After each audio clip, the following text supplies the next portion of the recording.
Un esprit faible se désintègre à la première tempête. Un esprit fort, en revanche, se trempe à chaque coup, comme l'acier forgé entre les flammes. La différence ne réside pas dans la chance, ni dans ce qui se passe là-bas. Elle réside dans ce que vous faites de ce qui se passe. Personne ne naît mentalement fort. Cette force se construit, s'entraîne, s'exige. Il ne s'agit pas de belles phrases ou de motivation vide. Il s'agit de caractère. Cette vidéo ne cherche pas à vous divertir. Elle cherche à vous déranger, à vous réveiller, à vous pousser à regarder ce que vous ne voulez pas voir. Parce que tant que vous continuerez à blâmer le monde, les gens ou le passé pour votre état mental, vous resterez prisonnier de l'extérieur. Le stoïcisme le rend clair. Vous ne pouvez pas contrôler le monde, mais vous pouvez maîtriser votre réaction. Et cette maîtrise change tout. La force mentale ne se voit pas, mais se ressent. C'est cette voix intérieure qui, au milieu du chaos, ne crie pas, mais ne se tait pas non plus. Elle agit simplement, fermement, sans besoin de validation. Il ne s'agit pas d'éviter la douleur, mais de l'utiliser. Il ne s'agit pas de ne pas ressentir la peur, mais de ne pas laisser la peur vous diriger. Il ne s'agit pas de nier la réalité, mais de l'affronter avec un esprit clair et une volonté ferme. Chaque leçon que vous trouverez ici est conçue pour cela, pour que vous arrêtiez de fuir et commenciez à vous entraîner. Cette vidéo est un manuel de guerre interne, un guide stoïcien pour ceux qui en ont assez de se briser et veulent enfin se construire. Peu importe où vous en êtes, si vous décidez d'écouter avec ouverture, vous finirez plus fort. Non pas à cause de ce que dit cette vidéo, mais à cause de ce que vous décidez de faire après l'avoir écoutée. C'est la véritable transformation. Et elle commence maintenant. 1. Fais de la difficulté ton maître et non ton ennemi. Le fer le plus résistant ne naît pas ainsi. Il est façonné à coups de marteau, sous une chaleur extrême, tordu encore et encore, jusqu'à ce que sa forme devienne une force. C'est ainsi que fonctionne l'esprit humain. La douleur, la pression, le rejet, l'incertitude ne viennent pas pour te détruire, ils viennent pour te façonner. Mais seulement si tu cesses de voir la difficulté comme une menace. Seulement si, au lieu de te plaindre, tu décides d'apprendre. Celui qui fuit les défis ne découvre jamais qui il est vraiment. Celui qui les affronte, même s'il tremble, commence à construire quelque chose que personne ne peut lui enlever. Beaucoup de gens passent leur vie à maudire les épreuves, comme si le monde leur devait le confort, comme si l'inconfort était un défaut du système. Mais c'est tout le contraire. L'inconfort est le système. Le problème n'est pas la difficulté, c'est ton interprétation de celle-ci. Tu crois que parce que quelque chose fait mal, alors c'est mal. Tu crois que parce que quelque chose est difficile, alors ça ne vaut pas la peine. Et là, tu t'affaiblis. Le stoïcisme enseigne que les défis ne bloquent pas la voie. Ils sont la voie, car chaque difficulté est une leçon déguisée. Un maître qui, bien que sévère, a pour seul objectif ta croissance. Tu ne peux pas développer de force sans exigence. Personne ne devient fort en courant seulement quand il en a envie. Personne ne se construit en évitant la critique, le rejet ou l'effort. Se construit celui qui décide de rester quand tout lui dit d'abandonner. Se construit celui qui comprend que la douleur n'est pas l'ennemi, mais l'avertissement que tu sors de ta zone de faiblesse. Car chaque fois que tu fuis quelque chose d'inconfortable, tu renforces une partie de toi qui veut rester faible. Et chaque fois que tu l'affrontes, même si tu échoues, tu envoies un message interne. Je suis prêt à grandir. Sénèque disait que la difficulté renforce l'esprit comme le travail renforce le corps. Et il le savait par expérience, pas par théorie. Car vivre avec philosophie n'est pas répéter de jolies phrases, c'est appliquer de la discipline quand la vie devient rude. C'est ne pas avoir besoin que tout soit parfait pour rester ferme. C'est accepter que tu seras souvent fatigué, confus, désavantagé. Mais même là, tu peux répondre avec intégrité, avec concentration, avec courage. Et cela, même si le monde ne le voit pas, te rend dangereux pour la médiocrité. Tu n'as pas besoin de demander à la vie d'être plus facile. Tu as besoin de te demander à toi-même d'être plus fort. Et cette force commence quand tu cesses de voir les problèmes comme des obstacles et que tu commences à les voir comme des entraîneurs. Ils ne viennent pas pour te freiner. Ils viennent pour te préparer. Ils ne viennent pas pour te blesser. Ils viennent pour te montrer de quoi tu es fait. Certains s'effondrent face à une perte, d'autres se reconstruisent à partir de celle-ci. Certains sont paralysés par le rejet, d'autres le transforment en élan. Lequel vas-tu être? 2. Sois le gardien de ton esprit. Une forteresse peut être entourée de murs imposants, avoir les meilleures armes et des milliers de soldats, mais si l'ennemi parvient à entrer par négligence, tout est perdu de l'intérieur. C'est ainsi que fonctionne l'esprit. Tu peux avoir du talent, des opportunités, du savoir, mais si tu permets à n'importe quelle pensée d'entrer sans surveillance, tu es en danger. Ce que tu laisses entrer par habitude, par distraction ou par faiblesse, tôt ou tard, devient ce qui te contrôle. C'est pourquoi tu as besoin de devenir le gardien de ton esprit. Pas le spectateur, pas la victime, le gardien. À une époque où tout cherche ton attention, garder l'esprit clair n'est pas un hasard. C'est une tâche quotidienne, les informations inutiles, la comparaison constante, les opinions des autres, les peurs héritées, les blessures non soignées, tout se filtre si tu ne mets pas une limite claire. Celui qui ne sélectionne pas ce qu'il pense finit par être asservi par ce que les autres veulent qu'il pense. Celui qui ne remet pas en question ses pensées leur obéit sans savoir que beaucoup ne sont pas les siennes. Celui qui ne nettoie pas son esprit le remplit de bruit jusqu'à se confondre avec lui. Les stoïciens le comprenaient bien. Marc Aurèle disait que notre vie est ce que nos pensées en font. Cela signifie que l'esprit n'est pas un espace neutre, c'est un terrain fertile ou un champ de bataille, selon la façon dont tu le traites. Si tu le négliges, les pensées négatives poussent comme des mauvaises herbes. Si tu le cultives avec attention, les pensées utiles prennent des racines solides. Et c'est ce qui change ta façon d'agir, de parler, de répondre, car personne ne peut vivre en paix si dans sa tête il y a la guerre. Devenir le gardien de ton esprit, c'est commencer à identifier ce qui t'affaiblit, ce qui te distrait, ce qui te vide. C'est arrêter de permettre que le dialogue interne soit dominé par la critique, la plainte, la culpabilité ou le doute. C'est apprendre à reconnaître que toutes les pensées ne méritent pas ton attention. Certaines veulent simplement te saboter. Un esprit fort n'est pas celui qui n'a pas de chaos, mais celui qui sait l'ordonner. Ce n'est pas celui qui élimine toutes les pensées négatives, mais celui qui ne leur donne pas de pouvoir. Ce n'est pas celui qui est toujours calme, mais celui qui ne se laisse pas emporter par le tourbillon. C'est pourquoi tu dois t'entraîner à te surveiller, pour ne pas laisser l'automatique prendre le contrôle, pour que chaque pensée qui franchit la porte de ta conscience ait à répondre à une seule question. Est-ce que cela me renforce ou m'affaiblit? Car celui qui ne surveille pas son esprit devient son esclave, mais celui qui s'entraîne à le garder devient libre. Et seuls les libres peuvent construire leur chemin avec clarté. Seuls les libres peuvent agir sans chaînes internes. Sois ce gardien, et deviens l'esprit qui guide, pas l'esprit qui réagit. C'est là que commence la véritable force. 3. Mets toute ton énergie dans ce que tu peux contrôler. L'archer qui est obsédé par le vent oublie l'essentiel, sa précision, sa concentration, sa respiration. La vie ne s'arrête pas pour tes plaintes, ni pour ton anxiété de vouloir tout dominer. Et plus tu essaies de contrôler ce qui ne t'appartient pas, plus tu vas perdre d'énergie, plus tu vas accumuler de frustration, plus tu vas te sentir faible. La force mentale ne se construit pas avec un effort aveugle, mais avec une direction. Savoir sur quoi concentrer ton énergie est le premier acte de sagesse. Trop de personnes vivent piégées par ce que les autres pensent, par ce qui pourrait arriver, par ce qu'elles ne peuvent plus changer. Et cette usure ne produit pas de résultats, elle ne fait qu'alimenter la confusion. L'esprit se toxifie lorsque tu insistes pour vouloir changer l'extérieur avant de maîtriser l'intérieur. Le stoïcisme enseigne quelque chose de simple mais de puissant. Il y a des choses qui dépendent de toi et d'autres qui ne le font pas. Ta tâche n'est pas de forcer le monde à s'adapter, mais de t'adapter pour répondre avec clarté.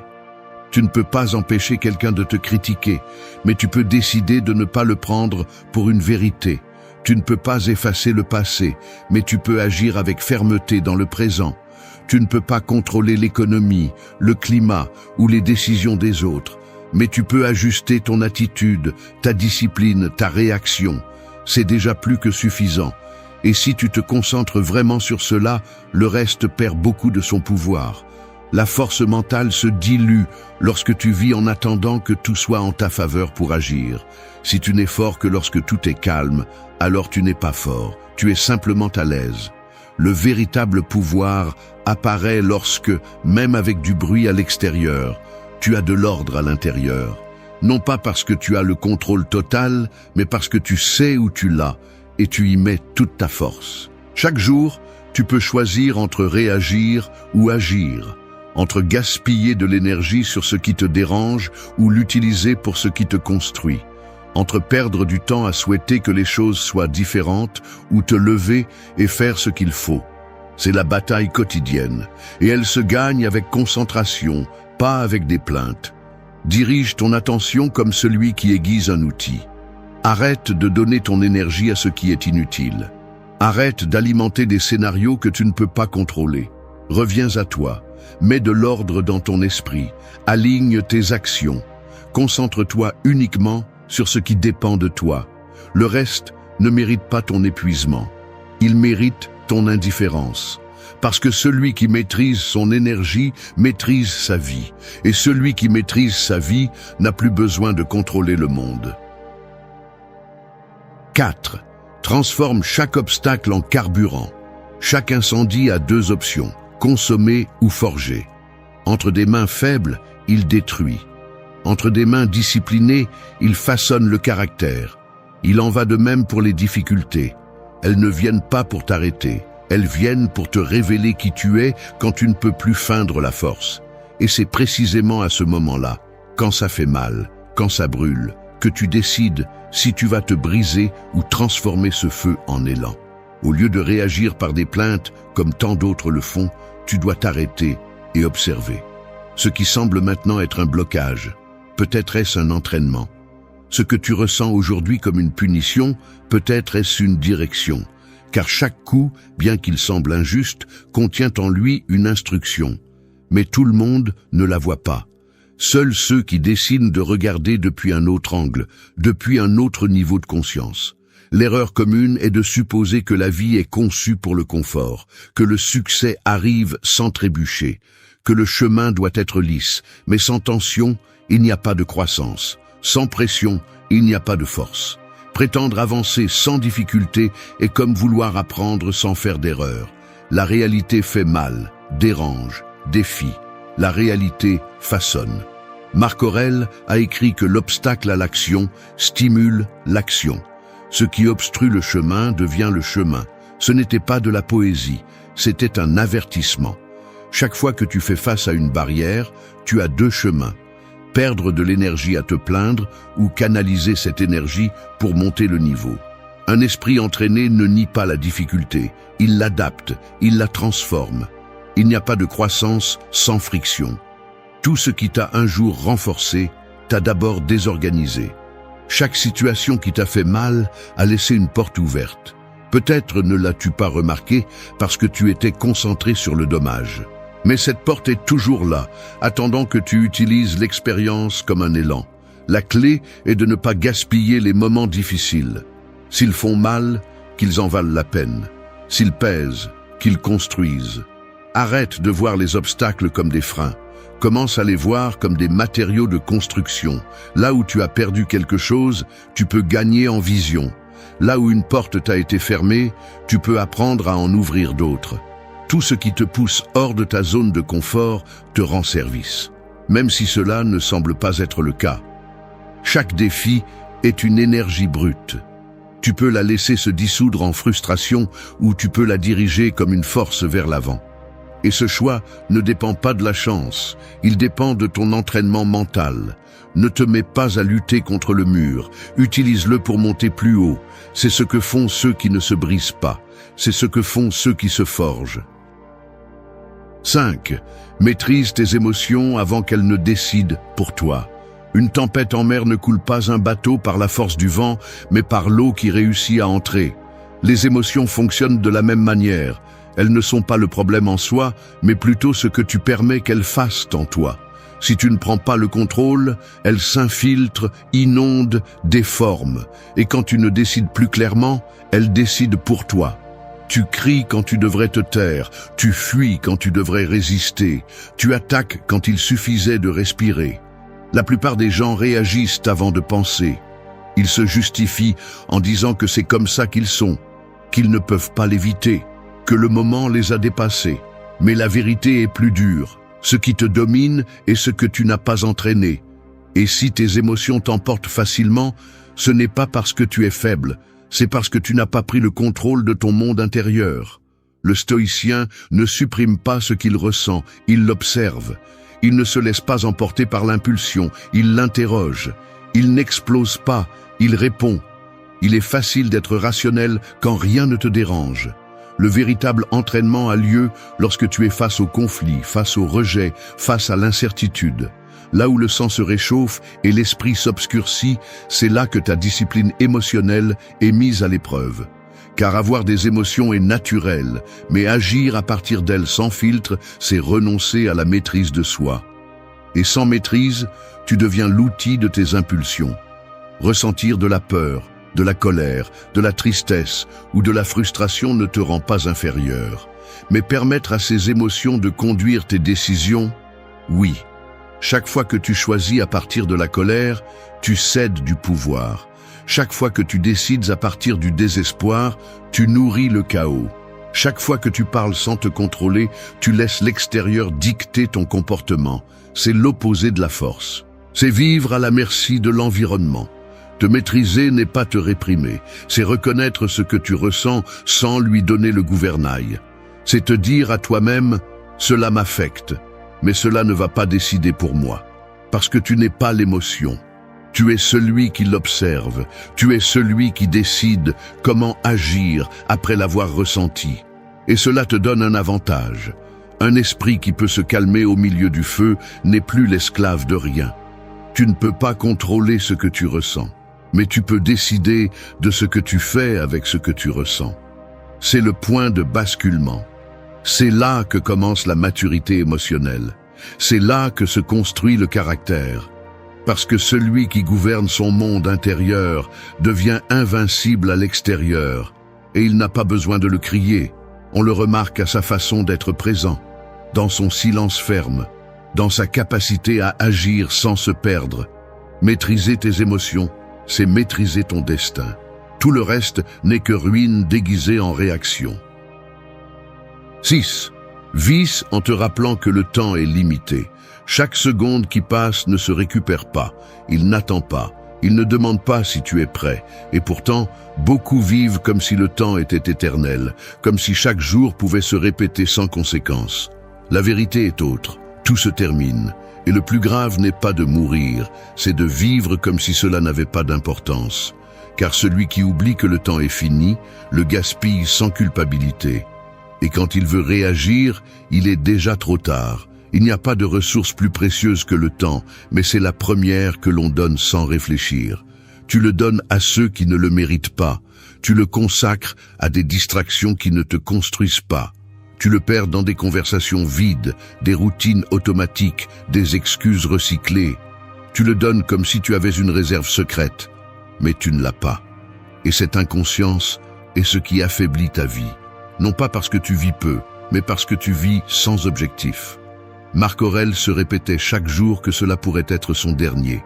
Non pas pour vivre dans la peur, mais pour vivre avec intention. Car lorsque tu te rappelles que le temps ne t'appartient pas, tu cesses d'agir par inertie. Tu cesses de dire « demain ». Tu cesses de rester dans des lieux qui ne te nourrissent pas. Tu cesses de tolérer ce qui épuise. Et tu commences à agir avec urgence, avec vérité, avec direction. Tu n'as pas besoin d'accélérer ta vie. Tu as besoin de la réveiller. Chaque jour sans but est un jour volé. Chaque décision reportée est une porte fermée. Ce que tu ne fais pas aujourd'hui, tu ne le feras probablement pas non plus tard. L'attente prolongée affaiblit la volonté. L'action précoce renforce le caractère. Il ne s'agit pas de courir sans but, il s'agit de vivre avec intention. De te demander chaque soir si tu as vraiment utilisé ta journée ou si tu as simplement survécu. Penser à la mort n'est pas se rendre, c'est se réveiller à la vie. C'est accepter que tu n'as pas le temps pour tout, mais tu as le temps pour ce qui compte. Et si tu ne priorises pas, d'autres le feront pour toi. D'autres occuperont ton agenda, ton esprit, ton énergie. C'est pourquoi tu as besoin de prendre le contrôle avant qu'il ne soit trop tard. Vivre en sachant que tu es de passage n'est pas tragique. C'est libérateur. Profiter du temps, ce n'est pas remplir ta journée de tâches. C'est la remplir de sens. C'est laisser une trace dans les petites choses. C'est agir avec clarté, pas avec précipitation. C'est construire ta paix, ta force, ton héritage. Parce que personne ne sait combien de temps il lui reste. Mais tout le monde sait ce qu'il fait avec le jour d'aujourd'hui. Et cela suffit pour changer de cap. Celui qui honore son temps honore sa vie. Le reste est oubli déguisé en routine. 7. Entraîne-toi dans l'inconfort pour être invincible dans la tempête. Les racines ne se renforcent pas quand tout est calme. Elles s'approfondissent lorsque le terrain est dur, lorsque le climat est adverse, lorsque la vie n'offre aucune garantie. C'est ainsi que le caractère se développe, non pas pendant les jours faciles, mais pendant les moments où tout est difficile. L'inconfort n'est pas un ennemi, c'est une salle de sport. C'est dans cet espace, entre ce qui fait mal et ce que tu choisis de supporter, que ta véritable force se définit. Beaucoup demandent plus de contrôle, plus de paix, plus de succès, mais ne sont pas prêts à s'accommoder pour quoi que ce soit. Ils fuient le silence, évitent la pression, détestent l'effort soutenu. Ils cherchent des résultats immédiats et se désespèrent si quelque chose les dérange. Mais personne ne devient fort dans la facilité. Personne ne se trempe sans friction. Si tu veux traverser les tempêtes sans te briser, tu dois d'abord t'entraîner sous la pluie. Et cet entraînement n'arrive pas par accident, c'est une décision. Les stoïciens savaient que le confort n'entraîne pas. Sénèque s'exposait volontairement à la difficulté pour se rappeler qu'il pouvait vivre sans luxe. Il ne le faisait pas par goût pour la souffrance, mais par préparation. Il savait que celui qui ne s'adapte qu'au confort se brise face à l'inattendu. C'est pourquoi, si tu choisis de t'entraîner dans l'inconfort maintenant, lorsque la vraie tempête arrivera, tu ne seras pas un novice, tu seras résistant. S'entraîner dans l'inconfort ne signifie pas vivre dans la souffrance. Cela signifie pratiquer ce qui est difficile avant que la vie ne t'oblige à le faire. Cela signifie se réveiller tôt lorsque le corps veut rester au lit. Cela signifie dire non lorsque l'on te pousse à suivre le courant. Cela signifie rester silencieux lorsque l'ego veut crier. Cette discipline quotidienne façonne quelque chose que tout le monde n'a pas, la stabilité au milieu du chaos. Quand tout brûle, celui qui s'est entraîné dans l'inconfort ne réagit pas avec panique. Il répond avec calme. Parce qu'il a déjà été là, dans des situations où ça faisait mal, où le corps demandait à abandonner, mais l'esprit a décidé de continuer. Cela ne s'improvise pas. Cela se construit à travers des choix petits et constants. On le gagne dans les jours ordinaires, pas dans les urgences. Personne ne veut de la douleur, mais celui qui la supporte intentionnellement trouve en elle un outil. Il la transforme en concentration, en clarté, en pouvoir. L'inconfort t'oblige à regarder ce que tu as besoin d'entraîner. Il révèle tes limites, et si tu les affrontes au lieu de les éviter, tu cesses d'être faible à l'intérieur. Tu deviens résistant, et le meilleur sans avoir besoin de le montrer.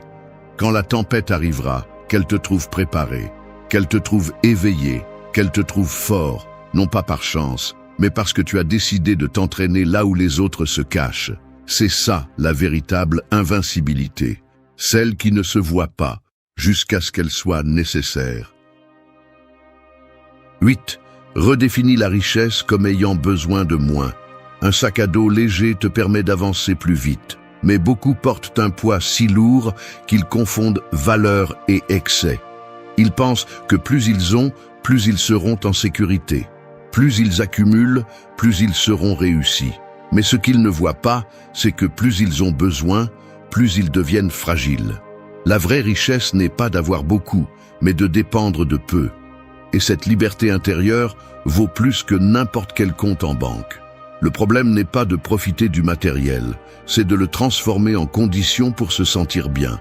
C'est de dépendre du nouveau téléphone pour être heureux. C'est de croire que sans certaines marques, expériences ou commodités, tu ne peux pas être en paix. C'est là que commence le piège.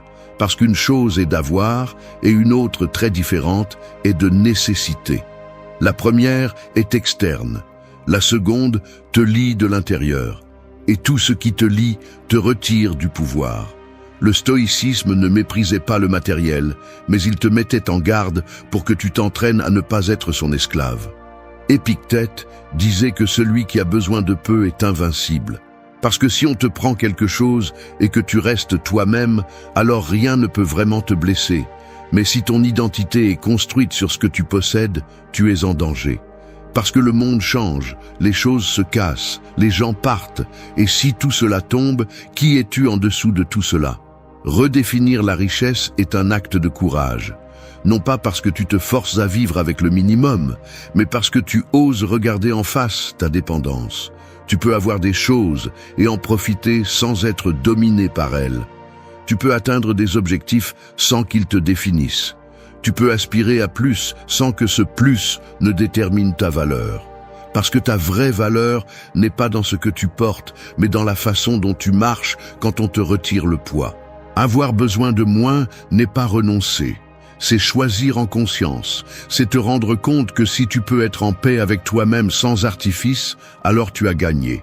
Parce que tout ce qui vient après est un extra, pas une béquille.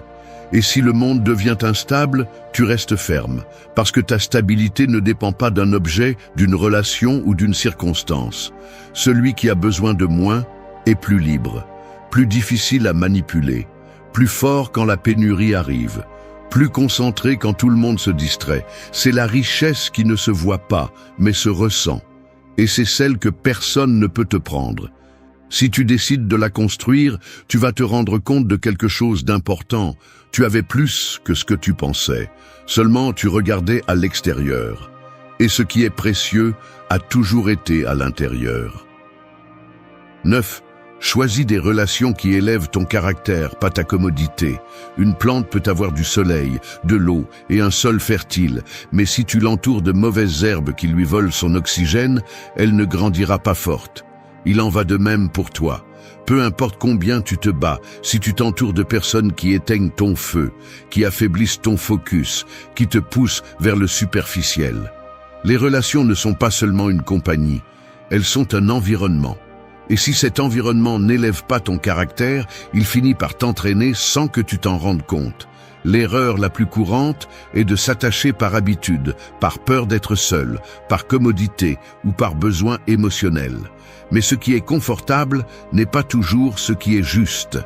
Les relations qui renforcent vraiment ne sont pas celles qui te disent ce que tu veux entendre, mais celles qui exigent que tu grandisses. Ce sont celles qui confrontent ta faiblesse sans te blesser.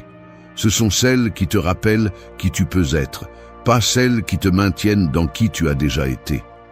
Le stoïcien choisissait ses liens comme celui qui aiguise une épée, avec intention, avec clarté, avec fermeté. Il ne s'agissait pas d'avoir beaucoup de gens autour de soi, mais d'avoir près de soi ceux qui nourrissaient la vertu. Parce que si tu passes trop de temps avec la médiocrité, tu finis par la normaliser. Si tu t'entoures de gens sans direction, tes pas perdent leur sens. Et si tu maintiens des liens avec ceux qui ne se respectent pas eux-mêmes, peu à peu, ce reflet devient le tien. Choisir des relations avec discernement n'est pas de l'arrogance, c'est de la protection. C'est comprendre que tu ne peux pas permettre à n'importe qui d'avoir accès à ton esprit, à ton énergie, à ton intimité. C'est savoir que chaque conversation a un impact, chaque influence façonne, chaque proximité a un coût ou un gain. Et c'est toi qui décides lequel ce sera. Tu n'as pas besoin de liens parfaits, tu as besoin de liens réels.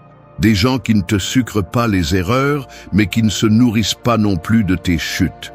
Des gens qui célèbrent tes progrès sans envie, qui t'écoutent sans utiliser ce que tu dis contre toi, qui te défient sans te détruire. Ces relations ne sont pas nombreuses. Elles sont peu nombreuses, solides et précieuses. Et elles se construisent avec patience, avec des limites claires et avec une vision partagée de l'évolution. S'éloigner de ceux qui ne cherchent que la commodité peut faire mal au début, mais rester là te coûte des années de développement, de clarté et d'énergie. Tout le monde n'est pas fait pour t'accompagner dans ta transformation. Certains sont là juste pour t'apprendre à poser des limites, d'autres pour te montrer le type de personne que tu ne devrais jamais permettre à nouveau près de toi. Celui qui protège ses liens protège son esprit.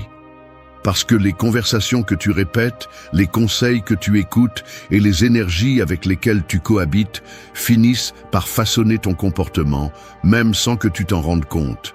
Et si tu veux vraiment grandir, alors ton cercle doit aussi grandir avec toi.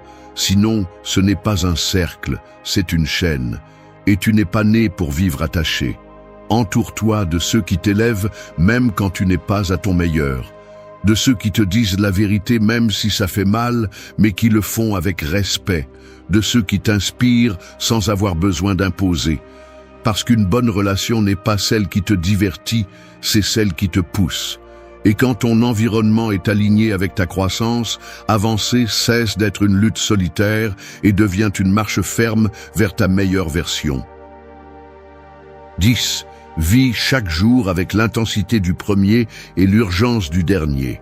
Un feu qui commence brûle avec force. Un feu qui s'éteint lance aussi sa dernière étincelle avec fureur.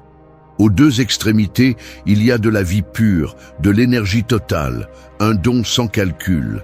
Mais au milieu, où la routine prend le contrôle de l'esprit, beaucoup se refroidissent, s'éteignent, oublient de vivre. Ils commencent des projets avec enthousiasme et les abandonnent avec indifférence. Ils se réveillent sans envie, se déplacent sans intention, répètent des jours comme s'ils avaient une éternité garantie. Et ils ne l'ont pas. La plupart survivent à leur semaine comme si la vie était en pause. Comme si ce moment meilleur pour commencer à prendre soin de soi, pour parler clairement, pour changer ce qui pèse, allait arriver. Mais ce moment n'arrive pas. Parce que personne ne le provoque. Parce que tout est reporté.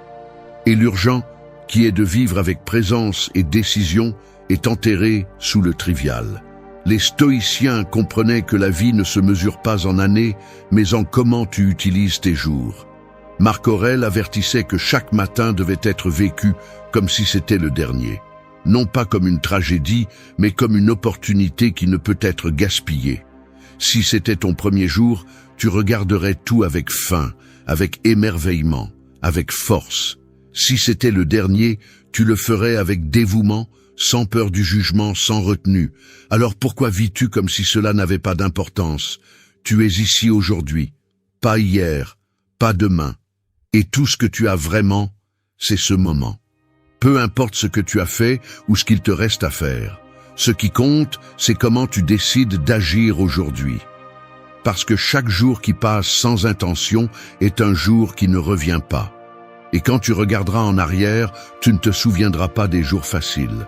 Tu te souviendras des jours que tu as vécus de tout ton cœur. N'attends pas d'avoir une crise pour valoriser ton temps. Tu n'as pas besoin d'une perte pour te réveiller. Tu sais déjà ce qui se passe quand tu vis sans direction. Tu sais déjà combien il est douloureux de reporter ce qui est important. Alors, fais-le différemment.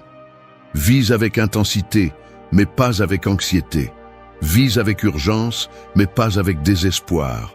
Vise en sachant que cet instant peut être le premier d'une nouvelle étape ou le dernier que tu as. Si tu comprenais vraiment qu'il ne se répète pas, tu l'embrasserais avec plus de force. Tu te déplacerais avec plus de détermination. Tu lâcherais ce qui n'ajoute pas. Tu pardonnerais sans fierté. Tu dirais ce que tu ressens sans filtre. Et tu agirais à partir de qui tu es, pas de qui le monde attend. C'est l'intensité de ceux qui se réveillent. C'est l'urgence de ceux qui ne veulent plus reporter l'essentiel. Merci d'être resté jusqu'à la fin de la vidéo. Si vous avez tout vu, commentez « Je suis stoïcien » comme notre signe secret, indiquant que vous êtes un véritable apprenant du stoïcisme. N'oubliez pas de vous abonner et de liker la vidéo si elle vous a plu. Rendez-vous dans la prochaine vidéo et rappelez-vous, continuez à cultiver votre esprit stoïque. Pense à un volcan qui se réveille soudainement, projetant du feu, de la fumée et des cendres partout. C'est ainsi que se déroulent de nombreuses discussions. Elles éclatent sans prévenir et cherchent à t'entraîner dans leur fureur. Mais observe maintenant une montagne qui reste intacte face à l'éruption, solide, ferme, sans se laisser ébranler par la violence environnante. Cette montagne, c'est toi lorsque tu décides de ne pas perdre ton calme face aux attaques verbales. Parce que le véritable pouvoir n'est pas dans le fait de hausser la voix, mais de montrer que ta voix sereine a plus de poids que n'importe quel cri. Dans chaque confrontation verbale, il y a toujours un piège caché. Croire que celui qui parle le plus fort est celui qui gagne. Mais la réalité est autre. Celui qui contrôle son ton, celui qui mesure ses mots, celui qui sait quand se taire et quand répondre, c'est celui qui a vraiment le contrôle. Et quand quelqu'un cherche à te provoquer avec des insultes ou des sarcasmes, ce qu'il essaie vraiment de faire, c'est de t'entraîner sur son terrain, de te faire perdre ta sérénité. Si tu tombes, tu as déjà perdu. Si tu résistes intelligemment, la victoire est à toi. Les stoïciens le comprenaient mieux que quiconque. Le triomphe n'est pas d'humilier l'autre, c'est de ne laisser personne voler ta paix. C'est pourquoi, ici, tu apprendras à utiliser des phrases courtes, percutantes, qui semblent simples, mais qui frappent plus fort que n'importe quelle discussion longue et bruyante. Ce sont des réponses qui ne cherchent pas à blesser, mais à établir des limites claires et à faire respecter ton espace sans pousser un seul cri. Reste jusqu'à la fin, car ce que tu trouveras ici ne sont pas des conseils vides, mais des outils pratiques que tu pourras appliquer dans ta vie quotidienne, au travail, dans ta famille, ou avec n'importe qui essaye de te manipuler ou de te faire perdre le contrôle. Ici, tu découvriras que le silence est aussi une réponse, que ton attitude et ton regard peuvent en dire plus que 1000 mots et que la sérénité bien maintenue peut te rendre impossible à briser. Ce scénario est un entraînement pour ton caractère, pour que tu cesses d'être la proie du feu des autres et que tu deviennes la montagne solide que personne ne parvient à renverser. 1. Je n'ai pas besoin de me précipiter, je répondrai calmement. Un éclair illumine le ciel pour un instant, génère du bruit et effraie tout le monde, mais disparaît aussi vite qu'il est arrivé. Le tonnerre peut être fort, mais il n'a pas de consistance.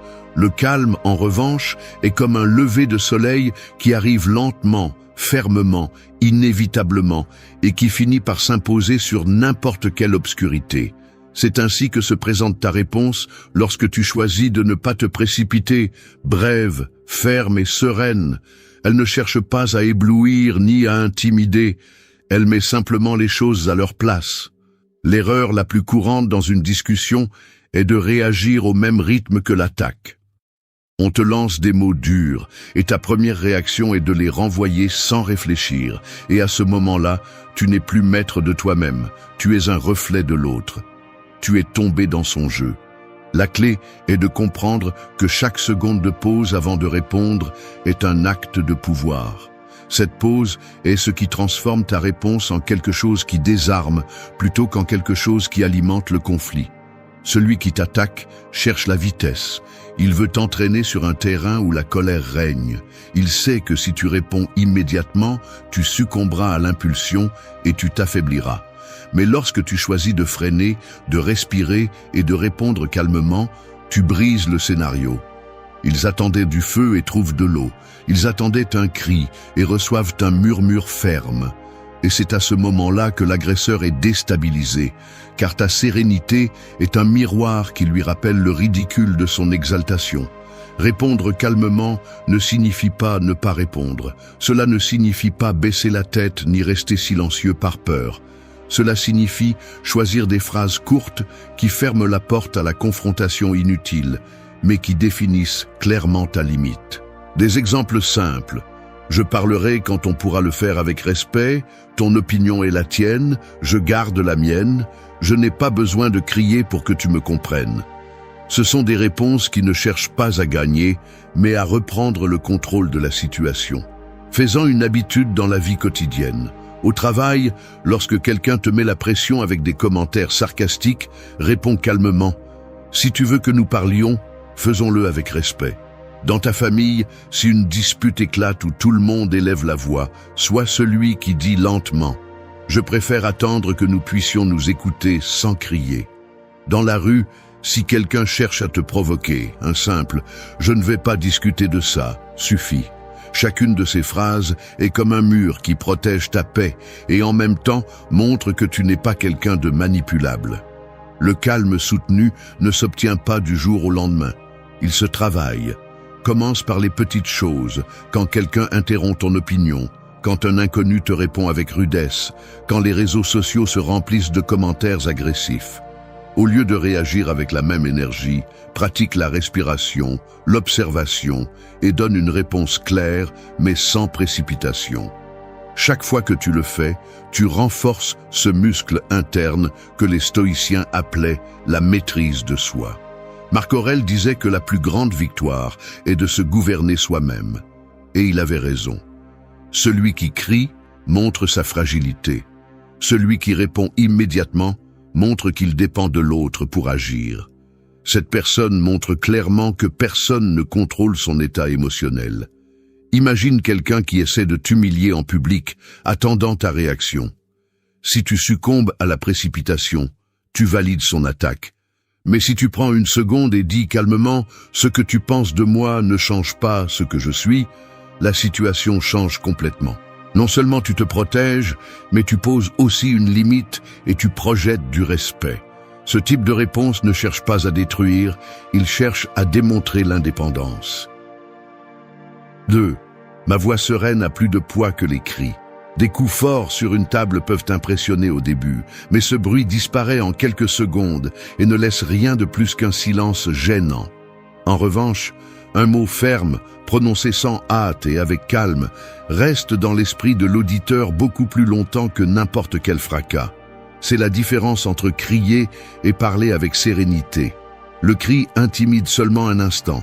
La voix sereine conquiert l'espace et reste là, imposant le respect sans besoin de violence verbale. Celui qui crie pense qu'il gagne du terrain par l'intensité, alors qu'en réalité, il montre sa faiblesse. Le cri révèle qu'il n'y a pas d'argument solide derrière, c'est une déclaration de vide. La voix sereine, en revanche, transmet la sécurité, car elle démontre que tu n'as pas besoin de t'énerver pour être entendu. Une réponse claire, brève et tranquille peut faire baisser le ton même à la personne la plus exaltée. Des phrases comme « Je ne répondrai pas si tu me parles en criant » ou « Je préfère parler quand il y a du calme » sont des exemples de comment ta sérénité coupe le conflit à la racine. L'habitude de parler calmement se construit dans les moments quotidiens. N'attends pas une grande dispute pour la mettre en pratique. Fais-le dans de petites situations. Quand quelqu'un interrompt ton idée, quand quelqu'un essaie de te presser avec impatience, quand un commentaire sarcastique cherche à te déranger. Réponds lentement, ralentis le rythme de tes mots et évite d'élever la voix. Ainsi, tu entraînes ton esprit à ne pas réagir, mais à agir avec stratégie. Pense à ce qui se passe lors d'une réunion de travail. Si quelqu'un te contredit de manière agressive et que tu réponds au même niveau, le conflit grandit. Mais si ta voix reste sereine et que tu dis « Je vais expliquer mon point de vue », écoute-le calmement. Ta présence gagne en poids. L'autre est exposé, car plus il crie, plus il est évident qu'il perd le contrôle face à ton sang-froid. La sérénité devient alors un miroir qui met en évidence le manque d'équilibre de l'agresseur. Dans les relations personnelles, il en va de même. Un membre de la famille contrarié peut élever la voix pour s'imposer. Si tu réponds de la même manière, tout se termine dans un cercle de cris. Mais si tu réponds avec des phrases courtes et un ton ferme, tu imposes un nouvel ordre. Parlons plus tard, ce n'est pas le moment, ou si nous allons nous crier dessus, je ne participe pas. Tu n'as pas besoin de plus. La voix sereine ne se justifie pas et ne se défend pas de manière exagérée, elle pose des limites claires et maintient la dignité. Les stoïciens savaient que le calme est un signe de force. Sénèque affirmait que ce n'est pas celui qui élève la voix qui est grand, mais celui qui ne se laisse pas emporter par l'agitation. Cette idée prend vie dans la pratique quotidienne. Alors que d'autres se fatiguent avec du bruit, tu conserves de l'énergie parce que ta voix ne dépend pas de l'impulsion. Chaque mot à toi, dit avec contrôle, est comme une flèche qui atteint le centre sans avoir besoin de tirer 100 dans l'air. Entraîner cette compétence nécessite une attention consciente. Respire avant de parler. Pense à l'essentiel que tu veux dire et exprime-le sans élever ton ton. Pratique des phrases qui te soutiennent au milieu du chaos. Quand tu veux, nous pouvons parler avec respect. Je peux t'écouter, mais sans cri. Ce sont des réponses qui ne cherchent pas à écraser, mais à maintenir ta position. L'effet est puissant. Celui qui crie est pris au piège de sa propre énergie incontrôlée. Toi, en revanche, tu restes maître de toi-même. Et le plus important, ta voix sereine finit par s'imposer. Parce que dans un monde plein de bruit, le calme résonne toujours plus fort. 3. Je préfère parler lorsque nous pouvons le faire avec respect. Les pierres lancées contre un mur solide finissent par tomber au sol, sans laisser de marque.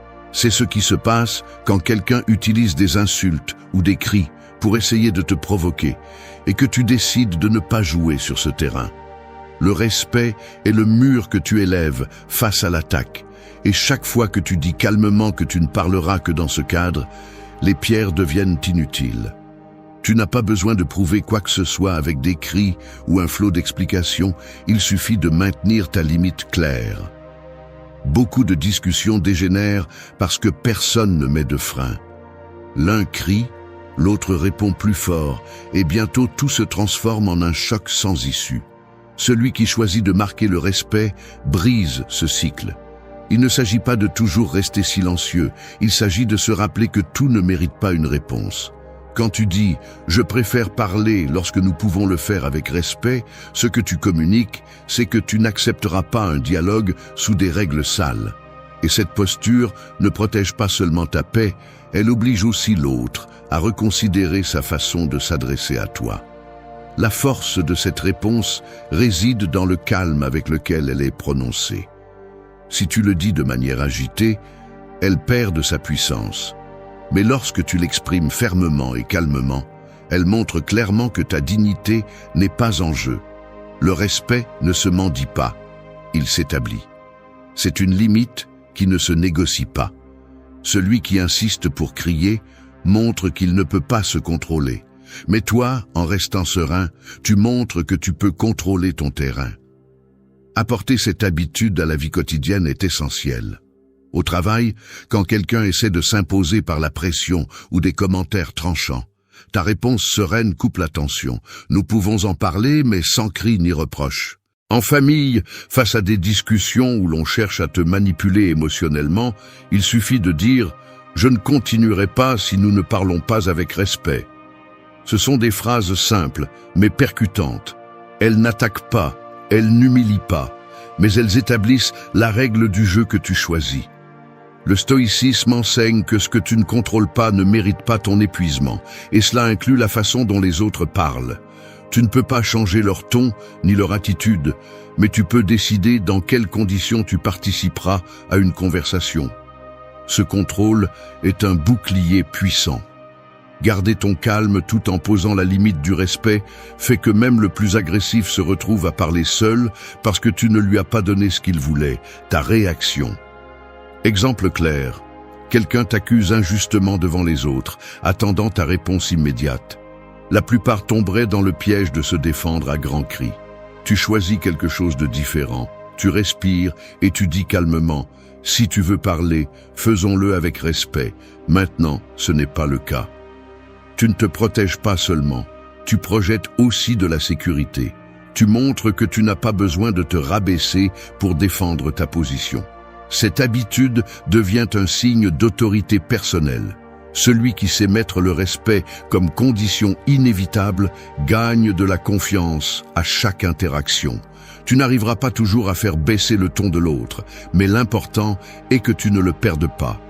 En laissant clair que ta participation dépend du respect, tu enseignes à tous que tu ne dialogues pas sous pression ni manipulation. Avec le temps, cette pratique te rend immunisé contre les discussions toxiques. Alors que d'autres s'épuisent à essayer de se faire entendre au milieu des cris, tu apprends à attendre le moment approprié, à exiger le minimum nécessaire, le respect mutuel. Et ce calme se transforme en pouvoir, parce que celui qui établit les conditions d'une conversation contrôle la direction de celle-ci. 4. Mon jugement est suffisant, je n'ai pas besoin de ton approbation. Une boussole ne demande pas la permission pour indiquer le nord. Peu importe combien de mains la tiennent, son aiguille pointera toujours dans la même direction. Ton jugement doit être ainsi au milieu des discussions et des attaques verbales, ferme, orienté et sans besoin de chercher une validation externe. Quand tu sais qui tu es et ce que tu penses, ta voix ne tremble pas et ta sécurité ne dépend pas de l'approbation des autres. Beaucoup font l'erreur de répondre par de longues explications pour convaincre l'autre, comme si leur propre vérité devait être acceptée pour avoir de la valeur. Mais chaque mot que tu donnes en excès, chaque justification que tu répètes sans que personne ne te la demande, est une concession de ton pouvoir. Celui qui t'attaque veut t'entraîner sur ce terrain, te faire sentir que tes pensées ne sont pas valables si elles ne sont pas validées par lui. C'est là que ta réponse brève, ferme et claire entre en jeu. Mon jugement est suffisant. Je n'ai pas besoin de ton approbation. Cette phrase est un mur qui coupe immédiatement la manipulation. Tu ne la dis pas avec colère ni avec ironie, tu la prononces avec sérénité. C'est un rappel pour toi-même et un avertissement pour l'autre. Ta vie n'est pas là pour être votée, tes décisions ne reposent pas sur l'opinion des autres. Quand tu parles de cette certitude, même le plus insistant reste sans argument. Car comment discutes-tu avec quelqu'un qui ne cherche pas ta validation ? Cette habitude est vitale au quotidien. Au travail, quand quelqu'un disqualifie ton idée pour la faire paraître faible, il suffit de répondre « c'est ma proposition et j'ai confiance en elle ». À la maison, face à un membre de la famille qui essaie d'imposer sa vision, tu peux dire « j'écoute ton opinion mais je décide pour moi ». Dans la rue, face à quelqu'un qui remet en question tes choix personnels, réponds calmement « je n'ai pas besoin de ton approbation pour vivre comme je le choisis ». Ce sont des phrases simples, mais elles reflètent un pouvoir énorme, car elles marquent une limite et renforcent ton identité. Le stoïcisme enseigne que la seule chose qui est vraiment sous ton contrôle sont tes pensées et tes actions. Tout le reste, y compris les opinions des autres, appartient à un autre domaine. Si tu comprends cela, tu arrêtes de t'épuiser à chercher des applaudissements ou à éviter les critiques. Marc Aurèle disait que la tranquillité arrive quand tu arrêtes de te soucier de ce que pensent les autres. Et cet enseignement est toujours vivant aujourd'hui. Ton jugement est ta boussole, et tant que tu le suis fermement, le bruit extérieur ne peut pas te détourner. Imagine la situation typique où quelqu'un essaie de ridiculiser ta décision devant les autres. La plupart entreraient dans une bataille verbale pour justifier leur position. Toi, en revanche, tu choisis de répondre calmement « c'est ma décision et je suis en paix avec elle ». Rien de plus. Avec cette phrase, tu démontes le jeu. L'autre attendait une longue explication qu'il pourrait attaquer, mais tu ne lui donnes pas de matière. Ta sérénité coupe l'air et la conversation manque de carburant. La clé est de faire de cela une habitude, pas une réaction isolée. Chaque jour, tu auras l'occasion de renforcer ton indépendance émotionnelle. Quand tu décides quelque chose, répète-toi mentalement « mon jugement est suffisant ». Cet entraînement interne renforce ta confiance, et quand viendra le moment de l'exprimer à haute voix, ton ton transmettra l'authenticité. Il n'y aura pas de doute, car tu le vivras comme une vérité gravée en toi. Cette habitude protège aussi ton énergie. Quand tu n'as pas besoin de l'approbation des autres, tu arrêtes de perdre du temps dans des batailles inutiles. Tu peux écouter, tu peux considérer des opinions, mais tu décides depuis ton centre. Cela ne signifie pas être têtu, cela signifie être maître de toi. Personne ne peut manipuler celui qui ne cherche pas de validation. 5. Tes paroles sont à toi, je ne vais pas les porter. Les flèches lancées en l'air peuvent voler avec force, mais elles n'atteignent pas toujours leur cible. Beaucoup tombent au sol, d'autres se perdent dans la distance. C'est ainsi que sont les insultes et les provocations. Elles sont lancées avec colère, mais elles ne blessent que si tu décides de les ramasser. Quand tu apprends à laisser ces flèches tomber sans les toucher, tu découvres que le véritable pouvoir réside dans le fait de ne pas porter ce qui ne t'appartient pas. Chaque parole offensante en dit plus sur celui qui la lance que sur celui qui la reçoit. L'erreur la plus courante dans une discussion est de penser que tu dois te défendre de tout ce qui est dit, comme si chaque commentaire était une pierre que tu dois arrêter avec ton corps. Et non, ce n'est pas le cas. Tu choisis ce que tu portes et ce que tu laisses tomber. Quand tu réponds calmement, c'est à toi, je ne vais pas le porter, ou tes paroles ne me définissent pas, tu brises immédiatement l'intention de l'attaque. L'agresseur espérait que ses flèches te blessent, mais il se retrouve face à quelqu'un qui ne les reconnaît pas comme siennes. Cette habitude est une libération quotidienne. Dans la rue, si quelqu'un t'insulte gratuitement, tu peux répondre sereinement « Ce que tu dis parle de toi, pas de moi ». Au travail, face à des critiques injustes, il suffit de dire « Je respecte ton opinion, mais je ne la fais pas mienne ». En famille, quand un reproche cherche à te manipuler, réponds « Tes paroles sont à toi, je décide ce que je crois ». Des phrases simples, dites calmement, qui deviennent des boucliers impénétrables. Les stoïciens comprenaient cela clairement. Épictète disait que ce ne sont pas les choses qui nous affectent, mais l'interprétation que nous en faisons. Si quelqu'un t'insulte, le mal n'est pas dans le mot lui-même, mais dans ce que tu décides de faire avec. Si tu le ramasses et le gardes dans ton esprit, il te blesse. Si tu le laisses tomber, il disparaît. Aussi simple, aussi puissant. Imagine une scène quotidienne. Quelqu'un cherche à te provoquer devant un groupe, en utilisant le sarcasme pour te faire mal paraître. La réaction la plus courante serait de lui rendre l'offense avec la même intensité. Mais si tu dis calmement « C'est ton opinion, je ne la porte pas », l'attaque se désarme. Le silence gênant ne sera pas le tien. Il sera celui de celui qui a essayé de te blesser sans succès. En refusant de porter ses paroles, tu lui rends le poids de ce qu'il a dit. La clé est de faire de cette pratique une habitude constante. Chaque fois que quelqu'un essaie de déposer en toi ses frustrations déguisées en insultes, rappelle-toi que tu n'as pas à les accepter. Tu n'es pas un conteneur de déchets émotionnels. Tu n'as pas besoin de porter sur tes épaules le poison que d'autres essaient de te donner. Te répéter mentalement « ceci ne m'appartient pas » te donne une liberté immédiate.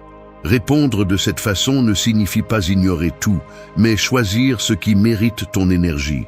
Si la critique est constructive, tu peux l'écouter. Mais si elle est chargée de poison, tu la laisses tomber. Ta réponse brève et sereine marque la limite. Tu ne deviens pas le récepteur automatique de la colère des autres. Cette indépendance te donne la paix et aussi le respect. Parce que celui qui ne porte pas ce qui est étranger démontre une force intérieure. L'effet est transformateur. Quand tu ne réagis pas à chaque parole hostile, les autres découvrent qu'ils ne peuvent pas te contrôler, que leurs insultes n'ont plus de pouvoir sur toi. Et avec le temps, même les plus agressifs comprennent qu'avec toi, il ne vaut pas la peine de dépenser de l'énergie, parce que tu ne donnes pas ce qu'ils cherchent, ta réaction. C'est ainsi que tu transformes une attaque en rien, parce que les mots, sans ton permission, ne pèsent pas, et parce que tu décides ce qui entre dans ton esprit et ce qui n'y entre pas. 6. Ma posture et mon regard disent déjà ce que je pense. Un phare sur la côte n'a pas besoin de crier pour guider les bateaux. Sa lumière, ferme et constante, suffit à marquer le chemin dans l'obscurité. Il en va de même dans une discussion. Ce ne sont pas toujours les mots qui pèsent le plus, mais la façon dont tu te tiens. Ta posture, ton regard et ton silence stratégique peuvent parler plus fort que n'importe quel discours. Le corps a un langage qui, lorsqu'il est utilisé avec calme et fermeté, devient une arme silencieuse, impossible à ignorer. L'erreur de beaucoup est de croire que l'on ne défend une idée qu'en parlant plus fort ou en accumulant des arguments. Cependant, la façon dont tu te tiens face à l'attaque dit autant ou plus que ce que tu exprimes avec la bouche. Lorsque ta posture est droite, ton regard serein et tes gestes calmes, tu projettes de la sécurité. Et cette sécurité intimide plus que les cris. Celui qui essaie de t'agiter avec des mots s'attend à ce que tu bouges nerveusement, que tu baisses la tête ou que tu répondes avec des gestes nerveux. Si tu ne le fais pas, Si tu restes comme un mur tranquille, tu lui montres qu'il n'a pas de pouvoir sur toi. Dans la vie quotidienne, cette habitude est clé. Imagine une réunion au travail où quelqu'un essaie de dénigrer ton opinion. Tu n'as pas besoin de répondre immédiatement. Il suffit de maintenir ton regard fixe et ta posture droite avant de parler. Ce calme physique envoie un message. Tu ne m'intimides pas. Et lorsque tu décides finalement de parler, même une phrase courte comme « je pense différemment » sonne plus fort parce que ton corps avait déjà marqué l'autorité. Cela se produit aussi dans la famille. Quelqu'un peut essayer de te manipuler avec des reproches ou des sarcasmes. Au lieu d'entrer dans le jeu des cris, ta réponse commence par ton langage corporel. Silence, calme, regard ferme. Puis une phrase brève. « Je n'ai pas besoin de discuter, ma position est déjà claire. » Ce geste coupe la tension parce qu'il montre que ton jugement est soutenu par plus que des mots. Le stoïcisme a toujours valorisé la cohérence entre l'interne et l'externe.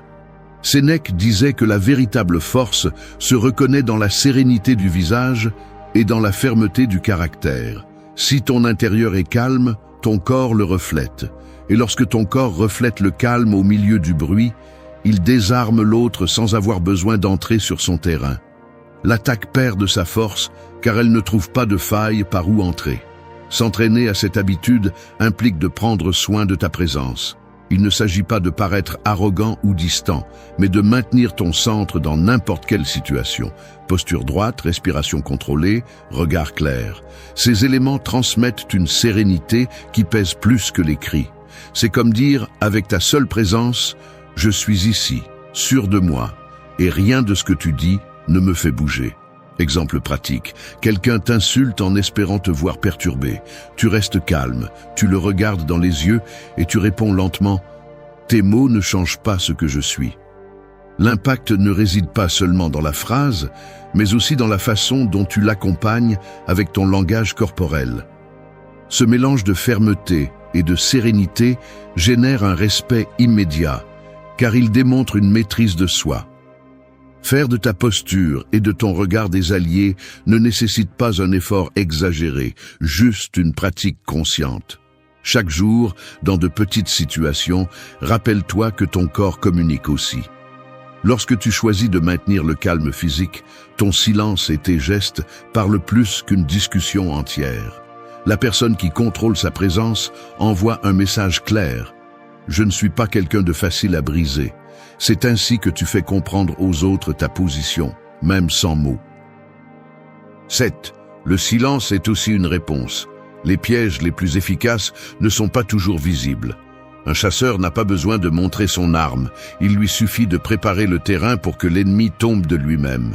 C'est ainsi que fonctionne le silence au milieu d'une discussion. On ne le voit pas, on ne l'entend pas, mais c'est une stratégie qui oblige l'autre à tomber dans son propre bruit. Tandis qu'il s'épuise avec des cris et des insultes, tu restes tranquille, et ce calme devient un coup invisible, qui pèse plus que n'importe quel mot.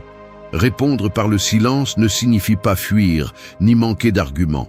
Cela signifie choisir la meilleure stratégie, nier à l'autre ce qu'il recherche le plus, ta réaction. Celui qui crie a besoin de carburant, il a besoin que tu lui rendes le feu pour continuer à brûler. Si tu choisis de te taire, tu le laisses brûler seul jusqu'à ce que son énergie s'épuise. À ce moment-là, tu comprends que tu n'as pas gagné en discutant, tu as gagné en ne jouant pas son jeu. Cette habitude s'entraîne jour après jour. Quand quelqu'un t'attaque avec du sarcasme au travail, tu peux le regarder et rester calme. Ton silence lui dit « Je ne vais pas me fatiguer avec toi ». Dans la famille, face à un reproche injuste, se taire et se retirer est plus clair que de s'engager dans une bagarre sans fin. Et dans la rue, lorsqu'un inconnu essaie de te provoquer, ton silence et ta démarche assurée montrent que tu n'as pas l'intention de salir ton énergie. Le pouvoir du silence est qu'il place tout le poids sur l'autre. Celui qui lance des mots offensants attend une réponse. S'il ne l'obtient pas, il est exposé à sa propre agressivité. Imagine quelqu'un te crier dessus en public pendant que tu choisis de rester calme, avec un regard ferme. La tension monte, mais pas vers toi, vers celui qui perd le contrôle. Ton silence devient un miroir qui reflète son désordre et tout le monde le perçoit.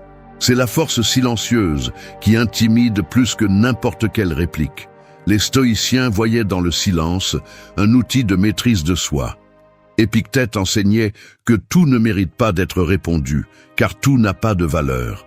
Si tu choisis de répondre à chaque attaque, tu finis par être pris dans le filet de l'autre. Mais si tu sélectionnes tes batailles et laisses le silence être ta réponse, tu démontres que ta paix intérieure vaut plus que n'importe quelle provocation.